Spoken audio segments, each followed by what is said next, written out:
Molly's Diner was the pulse of a small Midwestern town, its chrome stools and checkered floors worn by decades of boots and stories. On a Sunday morning, the air hummed with the clatter of plates, the sizzle of bacon, and the warm scent of coffee curling from chipped mugs. Laughter and gossip wove through the booths, a comforting rhythm of community. At the self-service counter, Ray Dawson, 75, steadied himself with a wooden cane, its handle polished smooth by years of grip. A retired Marine sergeant, Ray bore the scars of a Vietnam-era helicopter crash that shattered his spine, leaving his steps slow and deliberate. Doctors had sworn he'd never walk again. But Ray, with a stubborn will sharper than any blade, had other plans. As he balanced his tray, black coffee, 2 eggs over easy, wheat toast, no butter, a harsh voice sliced through the diner's warmth. "Move it, Grandpa, or get a wheelchair already." The words, dripping with venom, came from a corner booth, followed by a burst of cruel laughter that turned heads. Ray's tray wobbled, coffee sloshing onto the saucer, but his eyes stayed fixed on his destination, a window booth where sunlight might ease the ache in his back. His weathered face betrayed nothing, though his mind, honed by decades of service, cataloged the room, the nervous twitch of a waitress, the smug grins of his hecklers.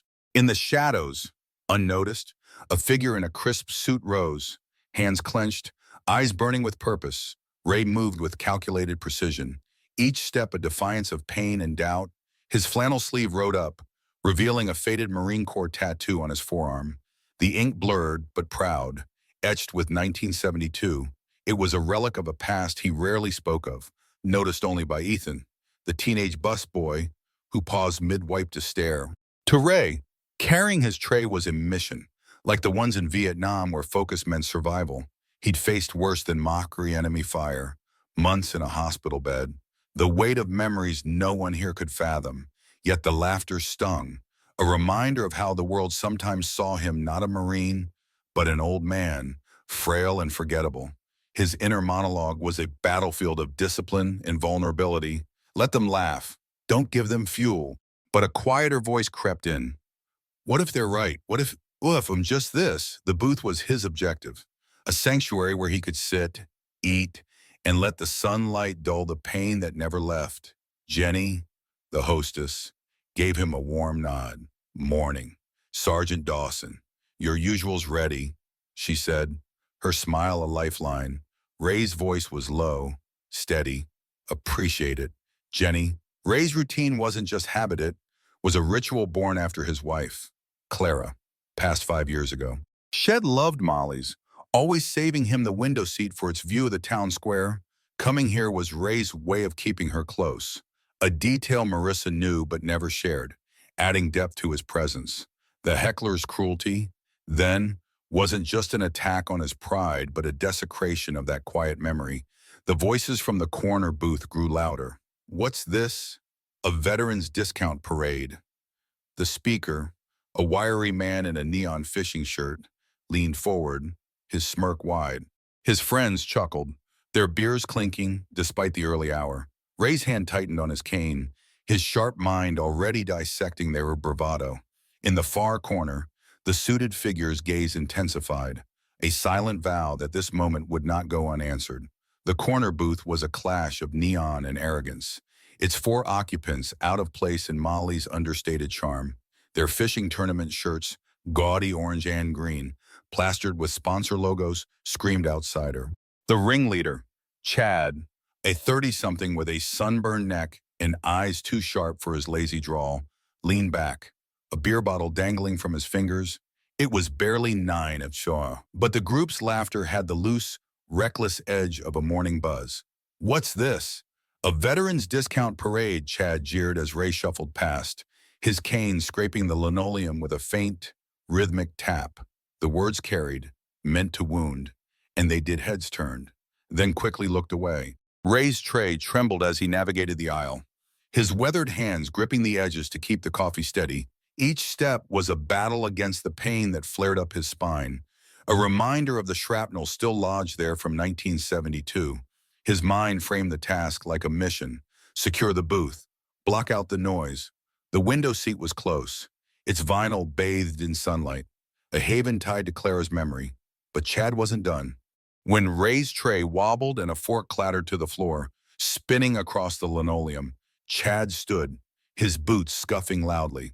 "Look, guys, I'm a war hero," he mocked, exaggerating a limp in a cruel strut, arms flailing for effect. His buddies roared, one slamming the table, tipping a beer bottle that foamed onto the wood. The diner froze. The hum of conversation snuffed out. Ray's jaw tightened, his face a mask of control. But inside, a storm raged. He'd survived ambushes, carried wounded men through hell. But this public humiliation hit differently. "They don't know me," he thought, "but they're making me nothing." A flicker of doubt surfaced. Am I just the old man they see? The fallen fork was a challenge, retrieving it a test of dignity in front of a room that watched, judged. He set the tray on a nearby table, leaning on his cane, and began the slow, painful descent. His breath shallow against the pain. Chad pounced, his voice venomous. "Nice try. Hero, need a stunt double."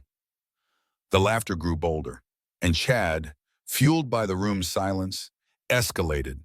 He crumpled a napkin and tossed it at Ray's feet, where it landed beside the fork. "Pick it up. Marine, show us some moves." The napkin's soft thud was a gunshot in the quiet, turning Ray's struggle into a spectacle. Ray froze, his hand gripping the cane, knuckles white. His sharp mind dissected Chad's cruelty. He's hiding something. That jab about his brother a Marine. He's ashamed, lashing out. Ray had overheard Chad mention his brother, stationed in Afghanistan, a detail that didn't match the man's pettiness, but gave Ray a strategic edge. Marissa, a waitress who'd served Ray for a decade, stood by the kitchen door, her coffee pot trembling. She knew Ray's quiet pride, his generous tips, and the way he always asked about her son's baseball games. Chad's cruelty was a betrayal of the diner's spirit, and her face flushed with anger. But she hesitated. Confronting Chad could mean a scene, maybe a complaint to Mike, the owner. Ethan, the busboy, watched from the counter, his eyes wide, Ray's tattoo. Marine Corps, 1972 had sparked his curiosity, but he stayed silent, too shy to act, his rag twisting in his hands. Other patrons were complicit in their inaction. A mother hushed her curious child. A trucker in a flannel cap glared but stayed seated. A couple stared at their pancakes. The silence was a knot, tightening around Ray, making his isolation palpable. Ethan's hesitation wasn't just shyness, it stemmed from his own family history. His grandfather, a Korean War vet, had been mocked for his PTSD, and Ethan carried that shame, fearing he'd fail Ray the way he felt he'd failed his grandpa. This added a personal stake, making his eventual growth more poignant. Meanwhile, a regular patron, Mrs. Hargrove, an elderly widow who'd known Ray and Clara, watched with growing distress, her hands trembling as she clutched her purse. Her presence added a community thread, tying Ray to the town's heart. The tension thickened, a storm brewing. A woman at a nearby table shifted, her fork scraping, as if ready to act. The trucker slammed his mug down, his glare sharpening. Chad, sensing the shift, leaned forward, ready to push further. "Come on, old man. Don't keep us waiting," he taunted. Ray's hand hovered over the napkin, his body angled awkwardly, pain carving deeper lines into his face. His thoughts were a lifeline. "This isn't about them. It's about Clara's seat. Keep going." In the far corner, Colonel Elena Martinez, 40, sat with an untouched coffee, her tailored suit a stark contrast to the diner's worn booths, a Marine officer with a commanding presence. She'd been watching since Ray entered, her jaw tightening with each of Chad's jabs. Her hand rested on a weathered leather case, fingers tracing its edges, a subtle hint of a deeper purpose. Her eyes locked onto Ray. Then Chad, her silence a fuse burning closer to ignition. The diner was a powder keg, the air thick with the weight of Chad's cruelty and the room's unspoken complicity. Ray crouched, his cane wobbling against a table, his hand hovering over the crumpled napkin and fallen fork. Pain seared through his spine, a fire from shrapnel that had never left. But Chad's words burned hotter. "You're embarrassing yourself." "Old man," Chad sneered, his voice a blade. crawl back to the VA. The words were a grenade. And Ray froze, his trembling hand betraying a surge of rage he'd buried for decades. His mind roared, I carried men through hell. I won't break for this. But the public spectacle, the napkin, the fork, the laughter felt like a war he hadn't trained for. Marissa stepped forward, her coffee pot shaking, her voice low but fierce. That's enough, sir. She was ready to cross the room. Consequences be damned. Ethan edged closer, his fist clenched, the memory of his grandfather's pain pushing him past his fear. Mrs. Hargrove stood, her frail frame trembling, clutching her purse as if to march over herself. The trucker slammed his mug down, his chair scraping as he half rose. A mother at a nearby table whispered to her husband, do something.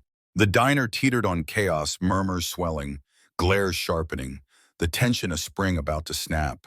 Chad, sensing the shift, faltered, his smirk wavering, but he doubled down. What? No encore. Grandpa. Before the room could explode, Colonel Elena Martinez stood. Her movement was slow, deliberate, a storm-gathering force. The clink of her polished shoes echoed in the sudden hush, each step a command. The diner's chatter died, forks frozen, as she crossed to Ray's booth. Her tailored suit and rigid posture, shoulders squared, spine straight, marked her as a Marine officer, her presence silencing the room. She bent down, her movements reverent, and picked up the fork and napkin, placing them on Ray's table as if they were sacred. Then she stepped behind him, assuming the stance of attention, hands at her sides, feet angled, eyes forward. The act was silent but seismic. This man is my brother in arms. He is owed honor. The diner went still, the only sound the hum of the kitchen fan. Ray's eyes met Elena's in the window's reflection, a spark of recognition flickering. Though his face remained stoic, his mind raced. She knows me. From where patrons stared, some leaning forward, others clutching napkins. The weight of her gesture sinking in, Chad's smirk vanished, his beer forgotten. As his friends shrank, their bravado dust, Marissa lowered her coffee pot, tears brimming. Ethan stood taller, awe etched across his face. Mrs. Hargrove sat slowly, her hand over her heart. Elena reached into her pocket and withdrew a weathered leather case, its edges worn but proud. She opened it to reveal a silver star, its ribbon frayed yet gleaming, and set it beside Ray's plate with a gentleness that belied her authority. Her voice, low and steady, cut through the silence. In 1972, this man carried my father 5 miles through a Vietnamese jungle under heavy fire, shrapnel tearing through his back. He saved not just my father, but 3 other Marines, refusing to leave a man behind. That's who you're mocking. She paused, her gaze locking onto Chad, who shrank, his face ashen. I'm here because my father's last wish was to return this medal to Sergeant Dawson. He said it belonged to a hero who wouldn't accept it. Elena's voice trembled, not with weakness, but with raw emotion. My father came home because of him. He raised me, loved me, because Sergeant Dawson wouldn't quit. Without him, I wouldn't exist, wouldn't wear this uniform. She pulled a small, yellowed letter from the case, her father's handwriting visible.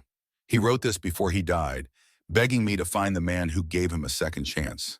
I've carried it for years, searching for Sergeant Dawson. I came today to thank him, not to watch him be torn down. The letter, a tangible link to her father, added a visceral layer, making the twist a gut punch of gratitude and loss. Elena's eyes glistened, a rare crack in her composure. As she added, he didn't just save my father, he saved a family, a future. That's what you're spitting on. The revelation was a tidal wave, transforming Ray from a frail veteran into a titan of sacrifice. The silver star tied to the tattoo Ethan had noticed, Marine Corps, 1972. And the letter made it personal, a debt spanning generations. Chad's hands dropped, his earlier cruelty a ghost. We didn't know. He stammered, barely audible. His friends stared at their plates, one rubbing his neck, another draining his beer to hide. Marissa wiped her eyes. Ethan gripped his rag. And Mrs. Hargrove whispered, God bless him. Patrons murmured, some tearing up, others nodding, drawn to Ray's quiet strength. Ray cut into his eggs, his movements deliberate, but his reflection showed vulnerability. Man unaccustomed to his past being bared, his mind processed her father. Those men, they made it home. He nodded to Elena, a silent thank you, his sharp intellect grappling with being seen after years of solitude. The silence held, the silver star a beacon beside Ray's plate. His fork moved steadily, but his reflection betrayed gratitude, a crack in the stoic wall he'd built. His mind turned over Elena's words. Her father made it. A family grew. I didn't know. It was a lifeline, tethering him to a purpose had buried. He nodded to Elena again, a Marine's acknowledgement, wordless but profound. Elena slid into the booth across from him, declining coffee but meeting his gaze. My father never stopped talking about you, she said softly. He said you carried him when you were bleeding out. That medal he wanted you to have it back. Ray's eyes flicked to the silver star. Medals don't heal what war takes, he said, his voice low. I did my job. Elena leaned forward. You gave him a daughter. Sergeant, that's everything. The words bridged decades, connecting a jungle to this diner. Elena shared a memory her father teaching her to salute as a child, saying, do it for the man who brought me home. This deepened the emotional stakes, showing how Ray's act had shaped Elena's path to the Marines, making her stand a fulfillment of a lifelong vow. Chad stood, his neon shirt garish in the quiet. His hands shook as he approached. Sergeant Dawson, my brother's a Marine. In Afghanistan, I disgraced him today. I'm sorry. The diner watched. Breaths held. Ray's gaze was piercing. Your brother fights for men like me. Don't shame him again. Sit with someone before you judge them. It was a challenge, not absolution, but Chad nodded, humbled. Marissa approached, her apron twisted. Mr. Dawson, I should have acted sooner. I'm sorry. Ray's expression softened. You're here now. Marissa, Ethan, emboldened, spoke up. I saw your tattoo. I want to learn your story for my grandpa. 2. Ray's lips twitched. Persistent. Kid. All right, Mrs. Hargrove stopped by, her voice quavering. Clara would be proud.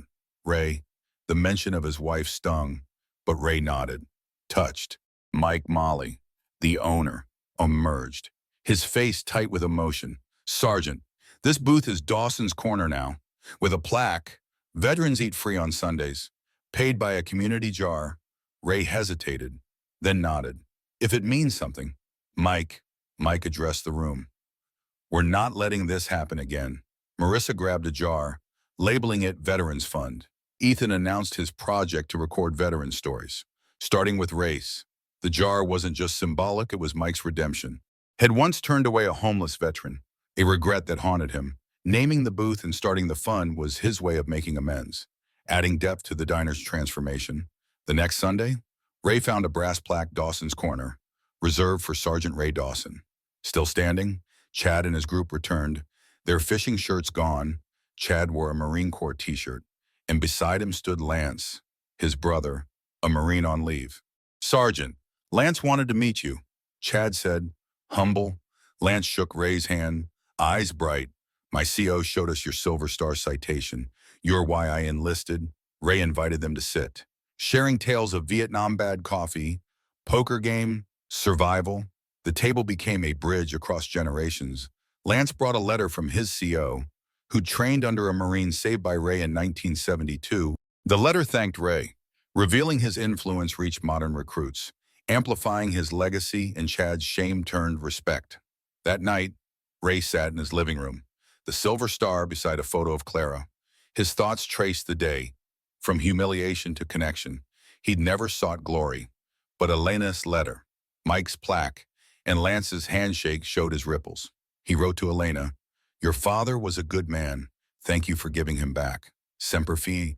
Months later, Dawson's Corner was a cornerstone of the town. Sundays saw veterans crowding the booth, their stories of Korea, Iraq, Afghanistan filling the air. Ray sat at the center, his quips sharp, his presence steady. The Veterans Fund jar brimmed, funding free meals and a local VA outreach program. Kids added pennies. Truckers dropped 20s. And tourists, hearing the story, pitched in. The diner wasn't just a place to eat, it was a sanctuary, A proof that small acts could mend big wounds. Marissa's marine pin gleamed, her pride in Ray infectious. She shared his story with every new face. Her son, now asking to meet the hero. Ethan's project had grown. His interviews earning a state award and a scholarship offer. He carried Ray's story like a torch, his grandfather's memory honored. Chad and Lance were fixtures. Chad quieter, Lance's laughter bright when Ray teased, "Your bunk's still a mess." Recruit, the other fishing group men returned, their tips heavy, their silence respectful. New subplot detail. Hargrove started a monthly veterans breakfast, inviting Ray to speak. Her initiative, born from guilt over her silence that day, turned Molly's into a regional hub for veteran support, with Ray as its reluctant but respected figurehead, adding community impact. Ray's steps remained slow, his cane scraping, but his shoulders were straighter, his gaze warmer. The silver star sat on a shelf with Clara's photo, a quiet acceptance of his past. He noted every change, the jar's weight, Ethan's confidence, the town's greetings. He didn't talk about the medal, but Dawson's corner spoke for him, a legacy of resilience and respect. The story spread through truckers, locals, even a viral post by Ethan on X. Captions, "Stand with Sergeant Dawson." It wasn't about loud heroics, but quiet choices. Ray's refusal to break. Elena's stand, Chad's return, Ethan's voice, respect. It proved, was a not, a story heard, a second chance given, in a world of snap judgments. Dawson's corner showed listening could heal, honor could endure. It didn't erase the napkin or the silence, it built something stronger, one coffee at a time. For me, Ray's story is personal. My grandpa's Navy tales, rough but tender, echo in Ray the grit, the quiet pride. Heroes don't need capes. Sometimes they carry canes, walking through cruelty to keep a promise to a lost love like Clara. What hits hardest isn't the silver star or Elena's letter, it's the choices. Ray moving forward, Chad coming back, Ethan speaking up, Mrs. Hargrove stepping forward. They show we can all be better, every day. In a world screaming for attention, it's the silent act standing for someone, hearing their truth that echo loudest, stitching us together when everything else tears us apart. That's the lesson of Dawson's Corner, and it's one he'll carry, just like Ray carried that tray, step by stubborn step,